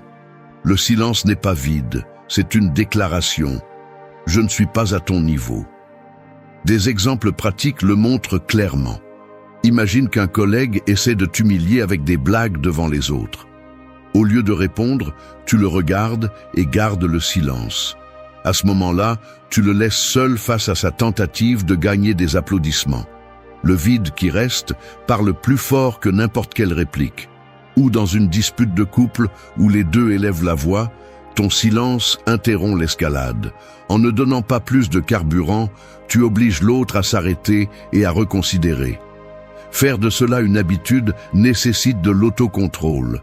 Il n'est pas facile de contenir le besoin de se défendre toujours, mais avec de la pratique, tu comprends que le silence n'est pas une faiblesse, c'est de l'intelligence. C'est choisir quand parler et quand laisser le bruit se détruire lui-même. Une technique simple est de te rappeler à ces moments-là, tout ne mérite pas une réponse. Cette phrase intérieure t'aide à garder ton calme et à utiliser le silence comme une arme stratégique. L'effet sur ta vie est profond. Tu gagnes du respect parce que ceux qui t'entourent découvrent qu'ils ne peuvent pas te manipuler. Tu gagnes la paix parce que tu ne portes pas le poids de discussions inutiles. Et surtout, tu gagnes du pouvoir parce que tu démontres que ton contrôle n'est pas entre les mains de quelqu'un d'autre. Le silence, utilisé avec intention, est un coup invisible qui laisse toujours une trace. 8. Ma sérénité est ma force, je n'ai pas besoin de la perdre. L'acier le plus résistant n'est pas celui qui est forgé avec des coups désespérés, mais celui qui est trempé dans le feu et ensuite refroidi avec patience jusqu'à devenir inébranlable. C'est ainsi que se manifeste la sérénité au milieu d'une discussion, une trempe silencieuse qui n'a pas besoin de montrer de violence pour démontrer sa force. Alors que d'autres s'épuisent en perdant leur calme, tu deviens plus solide à mesure qu'ils essaient de te briser. La sérénité n'est pas passivité, c'est la forme la plus pure de pouvoir. Quand quelqu'un cherche à te provoquer avec des mots durs, il le fait en espérant une réaction qui confirme son contrôle. Il veut que tu cries, que tu te mettes en colère, que tu perdes ton centre. Chaque seconde que tu maintiens ta sérénité est un coup qui le désarme, car tu lui montres qu'il n'a pas accès à ce qui est le plus précieux, ton équilibre. Et cela envoie un message clair. Tu peux parler, mais tu ne peux pas me dominer. Faire de ta sérénité une habitude quotidienne est une stratégie vitale. Au travail, quand quelqu'un remet en question ta capacité avec un ton arrogant, tu peux répondre calmement « Je comprends ton opinion, je vais continuer à faire ce que je fais ». Cette sérénité désarme, car pendant que l'autre attend un conflit, il reçoit une réponse imperturbable. Dans la famille, quand les émotions débordent dans les discussions, garder son calme et dire « Je ne vais pas perdre ma paix pour ce sujet » est suffisant pour arrêter la tempête.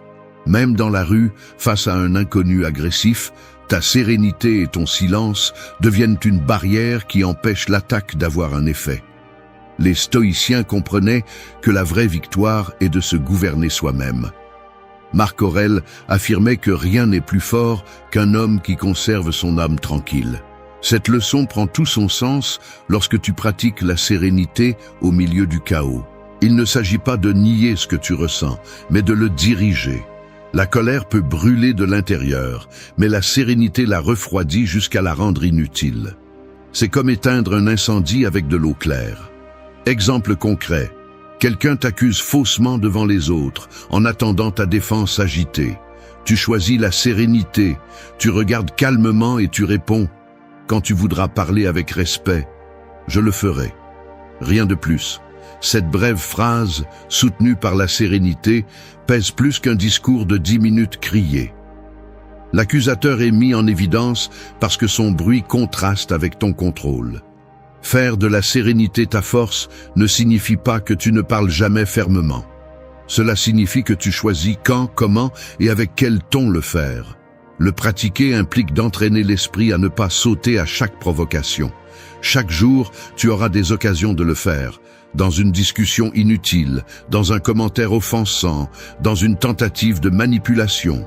Respire, rappelle-toi ton centre et demande-toi « Est-ce que ça vaut la peine de perdre ma paix pour ça ?» La plupart du temps, la réponse sera non. Le pouvoir de la sérénité réside aussi dans le fait qu'elle protège ton énergie. Chaque cri épuise, chaque réaction impulsive vole de la force. Mais le calme préserve ta clarté et te permet de penser plus intelligemment. Alors que les autres perdent le contrôle, tu planifies, tu choisis et tu décides depuis la lucidité. Cela ne te protège pas seulement, cela te place aussi un pas en avant. Avec le temps, ta sérénité devient ta marque personnelle. Les autres commencent à le remarquer, que tu n'es pas facile à provoquer, que tu ne te laisses pas entraîner dans des jeux inutiles, que ta paix n'est pas à vendre. Cela génère du respect, même de la part de ceux qui ont essayé de te briser, parce qu'ils comprennent que ta sérénité est ta plus grande force et que lutter contre elle est une perte de temps. Merci d'être resté jusqu'à la fin de la vidéo. Si vous avez tout vu, commentez « Je suis stoïcien » comme notre signe secret, indiquant que vous êtes un véritable apprenant du stoïcisme. N'oubliez pas de vous abonner et de liker la vidéo si elle vous a plu. Rendez-vous dans la prochaine vidéo et rappelez-vous, continuez à cultiver votre esprit stoïque. Tu n'as pas besoin d'être dans une cellule pour être prisonnier. Il y a des gens qui se promènent librement dans les rues, mais qui vivent enchaînés à leur peur, à leurs désirs, à l'opinion des autres. L'ennemi ne crie pas toujours. Parfois, il murmure dans ton esprit, déguisé en excuses, en plaintes, en attentes. Et sais-tu ce qui est le plus dangereux? C'est que souvent, tu le crois. Épictète le savait. C'est pourquoi il ne parlait pas comme un maître distant. Il parlait comme quelqu'un qui avait déjà brisé ses propres chaînes. Ces 10 méditations que tu es sur le point d'écouter ne sont pas de jolies phrases. Ce sont des coups de réalité. Elles ne sont pas faites pour te consoler. Elles sont faites pour te réveiller, parce que tant que tu continueras à blâmer le monde, tu continueras à perdre le contrôle de ta vie. Ce n'est pas une vidéo pour embellir l'ego, c'est un entraînement pour l'âme, une guerre qui se livre chaque jour entre qui tu es et qui tu pourrais être, si tu avais le courage de regarder à l'intérieur. Ici, peu importe combien de fois tu es tombé. Ce qui compte, c'est si tu es prêt à te relever avec plus de force, plus de clarté, plus de maîtrise de toi-même. Tout au long de ces méditations, Épictète va te rappeler ce que tu sais déjà au fond de toi, que la liberté ne se trouve pas dans ce que tu possèdes, mais dans ce que tu peux lâcher, que la douleur n'est pas ton ennemi, mais ton maître, que le jugement que tu portes sur les choses vaut plus que les choses elles-mêmes, et que la véritable force n'a pas besoin de crier, juste de rester ferme. Ne t'attends pas à une motivation facile. Nous ne sommes pas venus ici pour adoucir la misère, mais pour la transformer. Ces enseignements ne sont pas faits pour ceux qui veulent se sentir mieux pendant un moment. Ils sont faits pour ceux qui sont prêts à changer depuis les racines. Si tu cherches une échappatoire, ce n'est pas ta place. Mais si tu es prêt à te confronter à toi-même et à devenir quelqu'un qui ne se brise pas avec le vent, alors reste. Parce qu'Épictète n'écrit pas pour les foules, il écrit pour ceux qui sont prêts. Et si tu es arrivé jusqu'ici, c'est parce qu'au fond, tu l'es aussi. 1. Distingue ce qui dépend de toi et ce qui ne dépend pas. Une cage dorée reste une cage. Tu peux la décorer avec des luxes, la remplir de commodités, même la peindre avec les couleurs du bonheur. Mais tant que tu n'ouvriras pas la porte, tu restes prisonnier. C'est ainsi que beaucoup de gens vivent, enfermés dans leurs attentes, dans ce que les autres devraient faire, dans ce qui n'a pas tourné comme ils le voulaient. Ils réagissent à tout ce qu'ils ne contrôlent pas, souffrent de ce qu'ils ne peuvent pas changer et se frustrent en croyant que le monde devrait danser au rythme de leurs désirs. Épictète a été clair. Si tu veux être libre, tu dois faire une distinction radicale. Ce qui dépend de toi et ce qui ne dépend pas, aussi simple et aussi puissant. Parce que tant que tu es concentré à contrôler ce qui est à l'extérieur, le temps, l'opinion des autres, le passé, les décisions des autres, les résultats, tu vivras avec anxiété et frustration. Tu donnes ton énergie à ce qui n'a pas de propriétaire. Tu combats des batailles que tu ne pourras jamais gagner. Mais lorsque tu tournes ton regard vers l'intérieur, tout change. Tu découvres qu'il y a un territoire que tu peux gouverner complètement, tes jugements, tes réactions, tes décisions et tes efforts. Tu ne peux pas contrôler si quelqu'un te déçoit, mais tu peux décider ce que tu feras avec cette douleur. Tu ne peux pas éviter que la vie soit dure, mais tu peux choisir ton attitude. C'est la vraie liberté. La plupart des gens vivent comme un naufragé qui essaie de calmer la mer avec ses mains. Tu n'es pas ici pour ça. Tu es ici pour apprendre à naviguer, même s'il y a une tempête. Séparer ce qui dépend de toi est comme lâcher l'ancre invisible qui te gardait piégé. Ce n'est pas de la résignation, c'est de la stratégie. Lorsque tu concentres toute ton énergie sur ce que tu peux transformer, ta force se multiplie. Ton esprit cesse de se battre avec des fantômes. Tes émotions se stabilisent. La vérité est dure. Beaucoup préfèrent se plaindre plutôt que de prendre le contrôle d'eux-mêmes. Il leur est plus difficile de reconnaître leur part que de continuer à blâmer le monde. Mais tu n'es pas ici pour te justifier. Tu es ici pour te renforcer. Chaque fois que tu choisis d'agir à partir de ce qui dépend de toi, tu entraînes ton caractère. Tu construis une base solide qui ne s'effondre pas avec le vent. Épictète ne te dit pas d'ignorer la douleur ou les pertes. Il t'enseigne que la liberté commence lorsque tu arrêtes d'exiger du monde, qu'il soit comme tu le veux. Et tu commences à te demander ce que tu peux donner. Clarté, tempérament, volonté. Ne confonds pas cela avec passivité. C'est le contrôle. À partir d'aujourd'hui, chaque fois que quelque chose te dérange, pose-toi cette question. Cela dépend-il de moi? Si la réponse est non, laisse tomber. Si la réponse est oui, agis. Cette seule question peut changer ta journée. Elle peut te sauver de dépenser de l'énergie dans ce qui ne t'appartient pas. Elle peut te redonner le contrôle de ta vie. Celui qui apprend à distinguer cette ligne invisible entre l'externe et l'interne commence à vivre avec une force que le monde ne comprend pas, mais respecte. Tu arrêtes de demander à la réalité de changer pour toi. Tu deviens le changement. N'attends pas que tout s'arrange pour te sentir bien. Change-toi, et tu verras comment l'externe perd de son pouvoir. Là, juste là, commence ta véritable liberté. 2. Accepte la douleur et la mort. Ce n'est qu'ainsi qu'elles cesseront de t'enchaîner. La douleur est comme un créancier qui frappe à ta porte sans prévenir. Tu peux te cacher, nier qu'il est là ou faire du bruit pour ne pas l'entendre. Mais il continuera à frapper jusqu'à ce que tu lui fasses face. La mort, en revanche, ne frappe pas à la porte. Elle entre quand elle veut, sans demander la permission. 2 vérités que tout le monde connaît, mais que presque personne n'ose regarder en face. Et pourtant, elles font partie de ce qui détermine le plus comment tu vis, comment tu penses, comment tu réagis. Épictète n'a pas enjolivé la question. Il a dit ce que beaucoup ne veulent pas entendre. La souffrance et la mort ne sont pas des tragédies, elles font partie de l'entraînement. Le problème n'est pas que ça fait mal, le problème est que tu fuis la douleur comme si c'était du poison. Mais le poison, lorsqu'il est compris, peut aussi être un médicament. Si tu apprends à accepter la douleur, elle cesse d'avoir du pouvoir sur toi. Si tu reconnais que la mort arrivera, chaque instant commence à avoir une valeur différente. La plupart des gens vivent comme si le temps était infini et le corps invincible. Ils se fâchent pour des choses minimes, perdent de l'énergie dans des disputes vaines, se distraient avec des plaisirs qui durent des secondes et remettent à plus tard l'essentiel. Tout cela parce qu'ils croient au fond qu'il y aura toujours une seconde chance. Mais il n'y en a pas. Chaque jour qui passe est un jour de moins. Chaque moment perdu ne se répète pas. Accepter la douleur ne signifie pas la chercher.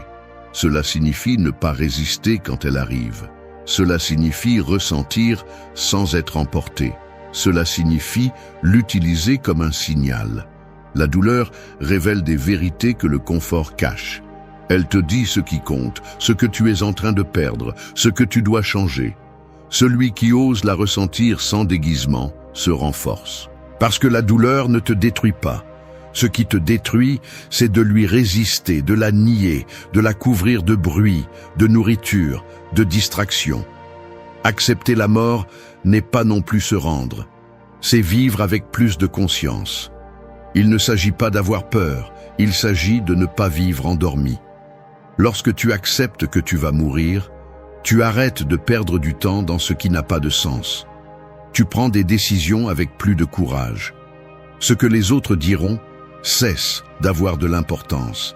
La superficialité perd son charme. Ta vie ne consiste plus à paraître, mais à vivre avec vérité. La douleur et la mort sont les grands maîtres que personne ne veut avoir, mais que tout le monde va connaître. Prétendre qu'ils n'existent pas ne fait que prolonger la faiblesse. En revanche, lorsque tu fais la paix avec eux, tu récupères ton pouvoir.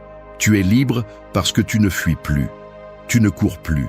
Tu ne donnes plus ton énergie à essayer d'éviter l'inévitable. Épictète ne te demande pas d'être de pierre, il te demande d'être ferme, de ne pas construire ta vie sur des illusions, d'arrêter de négocier avec la réalité. Ce qui fait mal, ce qui meurt, meurt. Mais si tu y fais face avec clarté, avec sérénité, avec un but, alors tu n'es plus esclave de la peur. Chaque fois que tu ressens de la douleur, demande-toi, qu'est-ce que cela veut me montrer? Qu'est-ce que cela révèle? Et quand tu penses à la mort, ne fuis pas. Demande-toi si tu vis comme si ton temps avait de la valeur, si tu dis ce qui compte, si tu aimes avec présence, si tu agis comme quelqu'un qui comprend qu'il n'est pas éternel. Parce que quand la douleur arrive et ne te fait pas plier, et quand la mort cesse d'être un tabou, alors tu es libre. Rien n'a de pouvoir sur toi si tu as déjà fait la paix avec l'inévitable. C'est là que commence la véritable force. Non pas en évitant les blessures, mais en marchant avec elles sans cesser d'avancer. Et ça, c'est une liberté que personne ne pourra te voler. 3. Maîtrise ton esprit. Celui qui ne gouverne pas son intérieur reste un esclave. Il y a des gens qui semblent calmes à l'extérieur, mais à l'intérieur, ils portent un incendie. L'esprit est comme une ville sans murs. Si tu ne mets pas de l'ordre, n'importe qui entre. Opinion, peur, souvenirs, critiques, désirs, comparaisons, tout envahit.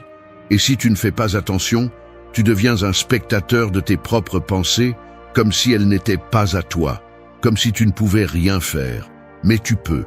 Cela nécessite simplement ce que presque personne ne veut, la discipline mentale. Épictète l'a averti sans détour. Tu peux avoir la célébrité, l'argent, la reconnaissance, la liberté physique. Mais si tu ne gouvernes pas ton esprit, tu restes un esclave. Esclave de l'impulsion, du jugement, de l'émotion. Et le pire, c'est que cet esclavage est silencieuse. On ne la voit pas, on la ressent. Dans l'anxiété constante, dans l'incapacité d'être en paix, dans cette petite voix qui ne se tait pas et te pousse à répéter les mêmes erreurs encore et encore. Maîtriser l'esprit n'est pas un acte d'un seul jour, c'est un entraînement quotidien. C'est observer tes pensées sans réagir à toutes, c'est ne pas croire tout ce que tu penses, c'est te questionner, c'est prendre la responsabilité. Tu ne peux pas contrôler ce qui apparaît dans ton esprit, mais tu peux décider ce que tu nourris. Ce que tu répètes se renforce. Ce que tu ignores s'affaiblit. C'est la règle. La plupart des gens vivent en pilote automatique. Ils réagissent par impulsion. Ils se mettent en colère sans se rendre compte de pourquoi.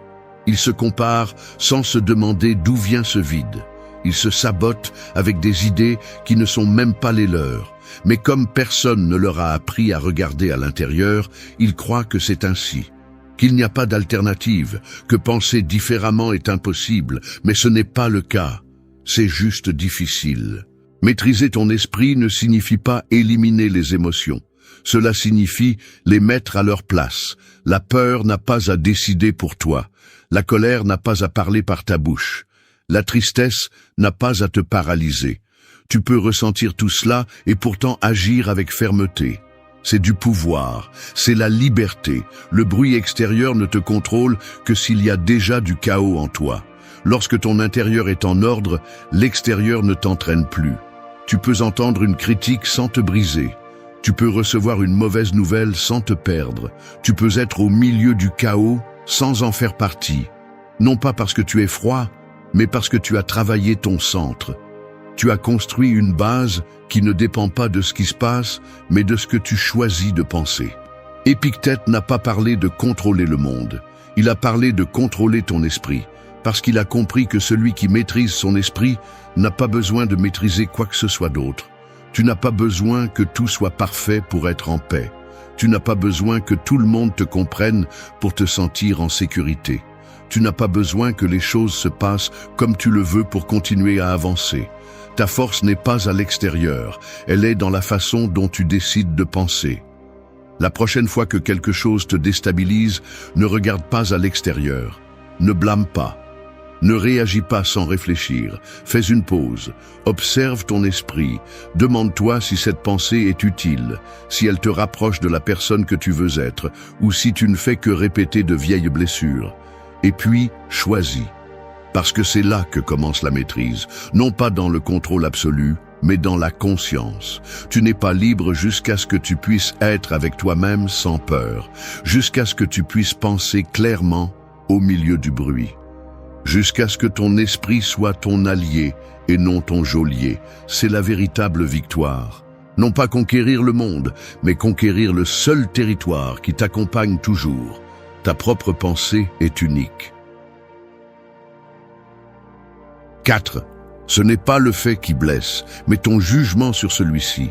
Le monde lance des pierres tous les jours, mais toutes les pierres ne font pas mal de la même manière. Il y a ceux qui reçoivent la même situation et se brisent. D'autres, en revanche, se durcissent et continuent. Quelle est la différence? Ce n'est pas ce qui s'est passé, c'est ce que chacun a pensé de ce qui s'est passé. L'esprit n'interprète pas seulement, il crée. Il peut transformer une erreur en catastrophe ou en leçon. Il peut transformer une perte en un traumatisme éternel ou en une force silencieuse. Le véritable impact n'est pas dans ce qui s'est passé, mais dans ce que tu décides de penser à ce sujet. Épictète l'a bien dit, ce ne sont pas les choses qui nous affectent, mais nos opinions sur elles. Mais peu de gens sont prêts à l'admettre, car cela signifierait accepter qu'une grande partie de leur souffrance ne vient pas de l'extérieur, mais de l'intérieur. Et cela dérange. Il est plus facile de blâmer l'autre, de pointer du doigt le destin, que de se regarder dans le miroir et de dire « cela m'affecte parce que je lui donne ce pouvoir ». Chaque fois que tu es perturbé par quelque chose, observe. Ce n'est pas seulement ce qui s'est passé qui te fait mal. Ce qui te fait mal, c'est ce que tu penses que cela signifie. Ce n'est pas le fait que quelqu'un s'éloigne qui te blesse. C'est le fait de croire que sans cette personne, tu n'es pas suffisant. Ce n'est pas l'échec qui te fait mal, c'est le fait de penser que cet échec te définit. Ce n'est pas ce que quelqu'un a dit qui te dérange, c'est le fait que cela touche une insécurité que tu n'as pas encore travaillée. L'esprit fabrique des histoires, et souvent, tu y crois sans les remettre en question. Si tu veux la paix, tu dois aller au-delà du fait. Tu dois rompre l'habitude de réagir sans réfléchir. Entraîne le muscle de l'interprétation, non pas pour nier la réalité, mais pour la regarder avec plus de force, avec plus de clarté. Une critique n'a pas à te détruire. Un rejet n'a pas à te couler. Une perte n'a pas à te finir. Tout dépend de la valeur que tu lui attribues. Cela ne signifie pas que tu ne ressens pas. Cela signifie que tu apprends à mettre chaque chose à sa place. La douleur peut te rendre visite, mais elle ne reste pas si tu ne lui donnes pas la clé. Le jugement que tu fais de ce qui se passe peut être un poison ou un médicament. Tu peux l'utiliser pour continuer à nourrir le ressentiment ou pour grandir. Tu peux l'utiliser pour te couler davantage ou pour te propulser. Ce choix est le tien, et uniquement le tien. Les gens qui souffrent le plus ne sont pas toujours ceux qui vivent les choses les plus dures, mais ceux qui interprètent chaque événement comme une injustice, comme une preuve que le monde est contre eux. Mais ce n'est pas de la force, c'est de l'abandon. c'est vivre en réagissant, pas en décidant. Épictète ne parlait pas depuis un lieu de privilège. Il était esclave. Il a tout perdu, sauf sa capacité à choisir ce qu'il pensait de ce qu'il vivait. Et ce choix a été sa plus grande liberté. Il n'a pas changé les faits. Il a changé sa relation avec les faits. Et cela a suffi pour qu'il reste debout alors que d'autres se brisaient. La prochaine fois que quelque chose te perturbe, ne demande pas « Pourquoi cela s'est-il passé ?» Demande « Qu'est-ce que je pense de cela qui me fait souffrir ?» Cette question peut t'ouvrir une porte. Elle peut te rendre la force que tu avais donnée. Ta liberté n'est pas d'éviter que le monde te frappe. Elle est de décider quelle signification tu donnes à chaque coup. Parce que ce n'est pas le fait qui détermine ton destin. C'est ton jugement qui définit si tu coules ou si tu t'élèves. Choisis avec sagesse. Ton interprétation est ton pouvoir.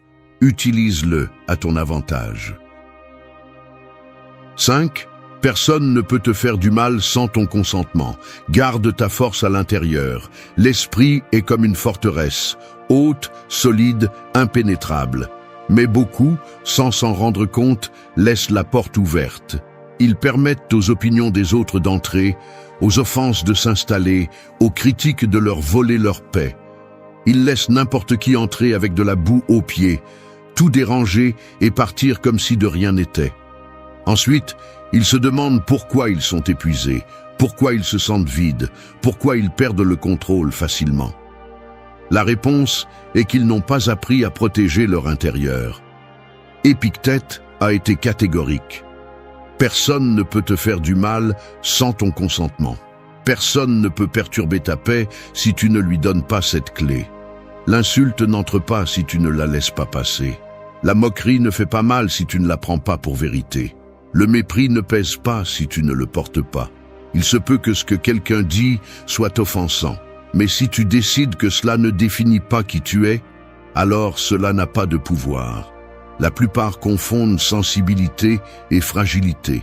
Ils pensent qu'être fort, c'est devenir insensible, froid, distant. Mais ce n'est pas de la force, c'est de la déconnexion. Être fort, c'est avoir la capacité de tout ressentir sans te perdre. C'est écouter sans absorber. C'est voir clairement sans être emporté. C'est construire un centre intérieur qui ne dépend pas du chaos extérieur. Quand quelqu'un t'attaque avec des mots, ce qui te blesse ne sont pas les mots. C'est le sens que tu leur donnes. C'est ce que tu crois que ces mots disent de toi. Si tu es clair, si tu sais qui tu es, si ta valeur ne dépend de l'approbation de personne, alors personne ne peut te briser avec un commentaire. Les gens vivent en réagissant. Ils crient parce que quelqu'un leur crie dessus. Ils se sentent offensés parce que quelqu'un les critique. Ils sombrent parce que quelqu'un les ignore. Mais ce n'est pas vivre, c'est être enchaîné à ce que les autres font. C'est permettre au monde de contrôler ton état émotionnel. C'est donner ton pouvoir à quiconque a une bouche. Épictète ne parlait pas depuis la fantaisie. Il a vécu comme esclave, a été humilié, a fait face à un véritable mépris. Et pourtant, il a maintenu sa liberté intérieure. Parce qu'il a compris que la dignité ne te vient pas du monde, tu te la donnes. Il a compris que la force n'est pas du bruit, c'est du silence ferme. Que celui qui se connaît n'a pas besoin de se défendre de tout. Seul celui qui doute de lui-même cherche à justifier chaque pas. Tu gardes ta force quand tu choisis de ne pas réagir à chaque provocation. Quand tu laisses passer ce qui ne mérite pas ton énergie. Quand tu comprends que l'opinion de quelqu'un d'autre n'est pas un ordre, c'est juste cela, une opinion. La prochaine fois que quelqu'un essaiera de te blesser avec des mots, ne réponds pas depuis la blessure. Respire, observe. Demande-toi si cette personne te connaît vraiment. Demande-toi si ça vaut la peine de perturber ta paix pour quelqu'un qui ne marche pas dans tes chaussures. Et si la réponse est non, continue, avance, reste ferme. La véritable force ne fait pas de bruit. Elle n'a pas besoin de s'imposer. On la remarque dans le calme, dans la capacité de ne pas te rabaisser, dans la clarté de savoir que ta valeur n'est pas en discussion, que personne ne peut te faire du mal si tu ne te rends pas. Ne mets pas ton centre émotionnel entre les mains d'étrangers. Ne laisse pas ta journée être définie par des mots jetés à l'avant. Garde ta force, protège-la. parce que c'est là que réside ton pouvoir, et si tu ne le défends pas, personne d'autre ne le fera pour toi. 6. Ce n'est pas le fardeau qui détruit, mais la manière dont on le porte. 2 personnes peuvent porter le même poids et le vivre de manière complètement différente. L'une s'effondre, l'autre se renforce. L'une se noie dans les plaintes, l'autre trouve une direction. Le poids ne change pas, ce qui change, c'est le corps qui le soutient, l'esprit qui l'interprète et l'attitude avec laquelle on y fait face. Ce n'est pas le fardeau qui brise, c'est la manière dont tu décides de marcher avec lui.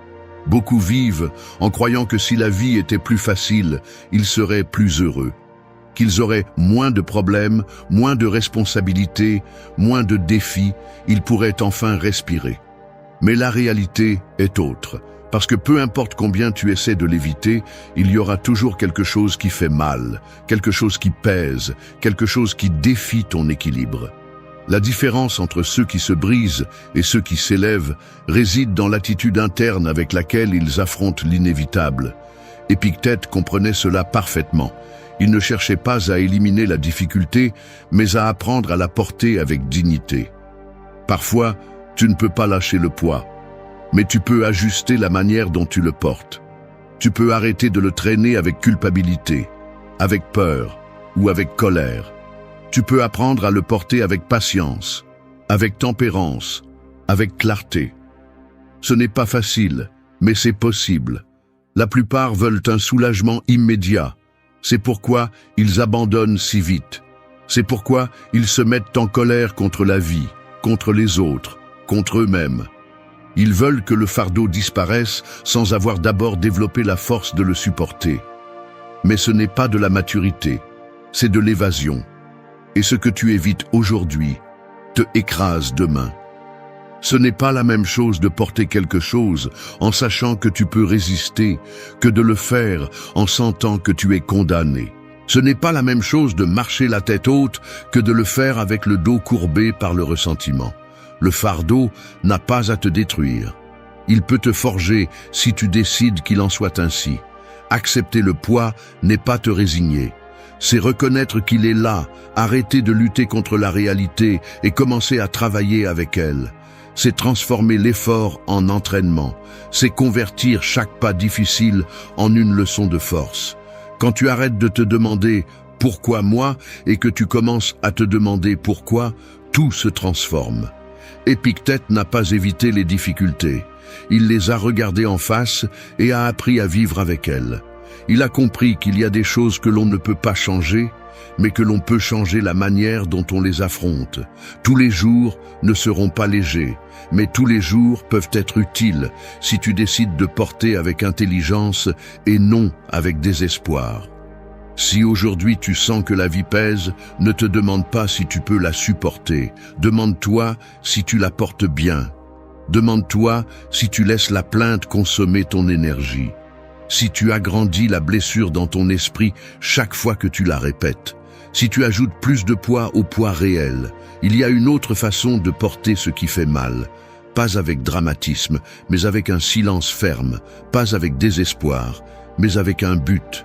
Parce que lorsque tu apprends à marcher avec le fardeau sans permettre qu'il détruise ton intérieur, alors tu deviens plus fort. Non pas parce que le monde a changé, mais parce que tu as changé la façon de l'affronter. Alors, ne fuis pas le poids, ajuste ton pas, renforce ton dos, éclaire ton esprit. Parce que tu n'es pas ici pour être écrasé.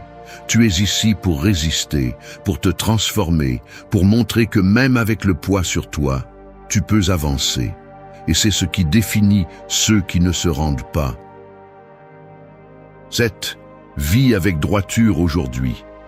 Ce qui est tragique, ce n'est pas de mourir, c'est de ne pas avoir vécu. Il y a des gens qui arrivent à la fin de leur vie comme s'ils se réveillaient d'un rêve, avec les yeux ouverts, mais l'âme endormie. Ils réalisent qu'ils ont vécu en accomplissant des devoirs qui ne leur appartenaient pas, en répétant des habitudes qu'ils n'ont jamais remises en question et en suivant des chemins que d'autres ont choisis pour eux. Et là, juste avant le dernier soupir, ils ressentent le poids le plus cruel. Non pas la peur de la mort, mais la certitude de ne pas avoir vraiment vécu. Épictète ne parlait pas de prolonger la vie. Il parlait de donner un sens à la journée qui se présente à vous, car attendre le moment parfait pour vivre avec droiture est l'excuse de ceux qui craignent de prendre leurs responsabilités. Ce que vous remettez à plus tard aujourd'hui, vous le récupérez rarement demain. Chaque jour qui passe sans que vous vous comportiez comme la personne que vous pourriez être est un jour enterré dans la médiocrité. Les gens veulent changer le monde, mais ils ne changent pas leur façon de parler. Ils veulent du respect, mais ils n'agissent pas avec dignité. Ils veulent la paix, mais ils ne nettoient pas leur esprit du bruit constant. Ils vivent comme si la vie leur devait quelque chose, comme si le temps était garanti. Mais la vie ne prévient pas. Et quand vous vous en rendez compte, l'horloge ne recule plus. Vivre avec droiture ne signifie pas être parfait. Cela signifie avoir une direction. Savoir que chaque geste que vous faites, aussi petit soit-il, est aligné avec vos valeurs. Ce n'est pas crier des vertus, c'est les pratiquer en silence. C'est bien traiter même quand on ne vous traite pas bien. C'est être ferme sans être cruel. C'est choisir ce qui est juste, même si c'est inconfortable. Le problème est que beaucoup attendent un moment spécial pour commencer à vivre avec sens. Mais le moment est maintenant. Le présent est le seul champ où vous pouvez agir. Il ne s'agit pas de grandes prouesses, mais de petits actes de cohérence, de choisir avec intention, de ne pas passer la journée en pilote automatique. Épictète ne parlait pas depuis une tour d'ivoire. Il parlait de l'expérience de la douleur, du rejet, de l'incertitude, et pourtant, il choisissait la droiture. Non pas parce que c'était facile, mais parce qu'il savait que c'était la seule chose qui ne peut pas être perdue. L'externe va et vient. L'interne reste. Chaque jour est une page blanche. Vous pouvez écrire des plaintes ou vous pouvez écrire des décisions. Vous pouvez le remplir de distractions ou de buts. Vous pouvez laisser la peur vous arrêter ou le courage vous pousser. Mais ce que vous ne pouvez pas faire, c'est arrêter le temps. Chaque nuit ferme un chapitre. Et si ce chapitre était plein d'excuses, alors vous n'avez pas vécu. Vous avez juste survécu. Vivre avec droiture aujourd'hui signifie arrêter d'attendre la reconnaissance pour faire ce qui est juste. Cela signifie agir à partir de votre centre, même si personne ne le voit. Cela signifie que, si aujourd'hui était votre dernier jour, vous pourriez regarder en arrière sans regretter de vous être trahi vous-même. La mort viendra. Vous ne pouvez pas changer cela. Mais ce que vous pouvez décider, c'est si, quand elle arrivera, elle vous trouvera en train de vivre debout, avec vérité, avec clarté. Ne laissez pas la vie vous échapper pendant que vous faites des plans éternels. N'attendez pas le lundi, le mois prochain ou l'année prochaine. Commencez aujourd'hui. Parce que ce qui est tragique, ce n'est pas que vous deviez partir un jour. Ce qui est tragique, c'est que vous n'ayez jamais été vraiment présent. Ce qui est tragique, ce n'est pas de mourir, c'est d'avoir marché dans le monde sans laisser de traces, sans intention, sans caractère. Et vous n'êtes pas ici pour ça. Vous êtes ici pour vivre, pas pour reporter. Faites-le maintenant, avec fermeté, avec sens, avec droiture. 8. Désire seulement ce que tu contrôles et tu trouveras la paix. Demander au vent de souffler en ta faveur, c'est comme vivre à genoux devant l'incertain. Et pourtant, c'est ce que fait la majorité. Ils mettent leur bonheur entre les mains du hasard, dans des décisions étrangères, dans des résultats incertains. Ils souhaitent que les autres les comprennent, que tout soit parfait, que rien ne manque. Ils veulent tout contrôler, sauf la seule chose qu'ils peuvent vraiment contrôler, eux-mêmes. Épictète n'était pas un illusionniste. Il savait que le désir désordonné est l'une des causes les plus profondes de la souffrance humaine. Parce que lorsque tu désires ce qui ne dépend pas de toi, tu ouvres la porte à la frustration. Tu deviens vulnérable aux caprices du monde. Et le pire, c'est que tu le fais de tes propres mains. Tu donnes au hasard le contrôle de ton état émotionnel. Le problème n'est pas de désirer. Le problème est de désirer sans conscience. Désirer que quelqu'un change, que tout fonctionne comme tu l'as prévu, que le monde se conforme à tes désirs. Mais il y a une vérité qui brûle. Plus tu désires l'extérieur, moins tu auras de paix. Parce que l'extérieur est instable, fragile, changeant. Parfois il répond, Parfois il ne le fait pas. Parfois il est avec toi. Parfois il s'en va sans explication. Celui qui désire seulement ce qui dépend de lui-même commence à expérimenter une liberté qui ne peut être expliquée par des mots. Parce que tout devient clair. Tu n'attends plus que le monde te soutienne pour bouger. Tu n'as plus besoin que les autres approuvent ton chemin. Tu ne conditionnes plus ton calme au succès, à l'affection ou à la chance. Épictète ne prêchait pas l'indifférence, il prêchait la clarté. Désire agir avec droiture, cela dépend de toi. Désire penser clairement, cela t'appartient. Désire avoir le contrôle sur tes réactions, cela est entre tes mains. Mais ne désire pas que tout se passe comme tu l'imagines, car c'est le domaine du hasard. Et vivre en espérant que le hasard s'aligne avec toi est un pari constant pour la déception. Les gens souffrent non pas à cause de ce qui se passe, mais parce qu'ils souhaitaient que quelque chose d'autre se passe. Ils souhaitaient que cette personne reste, que cette opportunité arrive, que ce plan fonctionne. Et quand cela n'arrive pas, ils ont l'impression que la vie les trahit. Mais ce n'est pas la vie, c'est leur désir mal placé. Quand tes désirs s'alignent avec ce que tu peux contrôler, ton énergie se concentre, ton esprit se calme, ton esprit se renforce. Tu n'es plus tiré par chaque changement externe. Tu es le maître de ton propre axe. Il ne s'agit pas de devenir froid, mais de devenir conscient. Tu peux aimer sans avoir besoin de posséder. Tu peux travailler sans être obsédé par le résultat. Tu peux vivre intensément sans devenir esclave de tes attentes. C'est ça la vraie maturité. Désire ce qui dépend de toi. Désire la clarté, la force, la patience, la cohérence, l'engagement. C'est ce que tu peux construire. Le reste, s'il vient, qu'il vienne. Et s'il ne vient pas, qu'il ne te vole pas la paix. Parce que la paix ne vient pas du fait que tout se passe bien. Elle vient du fait que tu vas bien. Peu importe comment tout se passe.